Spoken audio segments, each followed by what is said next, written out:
సుధీగాడు 3-1 తర్వాత చాలా చేంజ్ అయిపోయాడనమాట. అదేంటో మీకు లాస్ట్‌లో చెప్తాను. Hello guys! చాలా రోజుల తర్వాత మరి మీ ముందరికైతే వచ్చేసాను. అసలు మ్యాటర్ ఏంటంటే అందరూ సంక్రాంతి హాలిడేస్ తీసుకుంటే నేనేమో డైరెక్ట్‌గా సమ్మర్ హాలిడేసే తీసేసుకున్నాను. ఇంకా చాలా రోజుల తర్వాత కాలేజ్‌కెళ్ళి మన బ్యాచ్‌ని కలుద్దాం అనుకుంటే దుబ్బోడేమో కారిడార్‌లో దీర్ఘంగా ఆలోచిస్తున్నాడు. అసలేమైందిరా అంటే రాజుగాడేమో దుబ్బోడికి శనివిత్తనాలు చూపించుకుంటూ తింటూ ఇవ్వలేదంట. సరిపోయారు ఇద్దరును.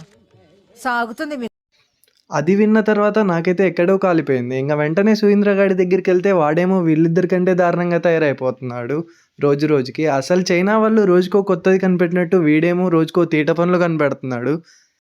ఎవడి గోతులో వాడే పడతాడన్నట్టు వాడి తీట పనులు వాడికే దోలు తీర్చేస్తున్నాయి. కింద పడుతున్నా సిగ్గు లేకుండా మరీ అదే చేస్తున్నాడు వాడైతే. బ్రేక్ అవ్వగానే ఎవడో నా ఫ్రెండ్ వాళ్ళ ఫ్రెండ్ బర్త్డే అంటే వీడెళ్ళి సిగ్గు లేకుండా మిక్చర్ దుబ్బుకొచ్చాడు. ఇలాంటోడిని ఏమనాలో మీరే కామెంట్‌లో చెప్పండి ఖచ్చితంగా.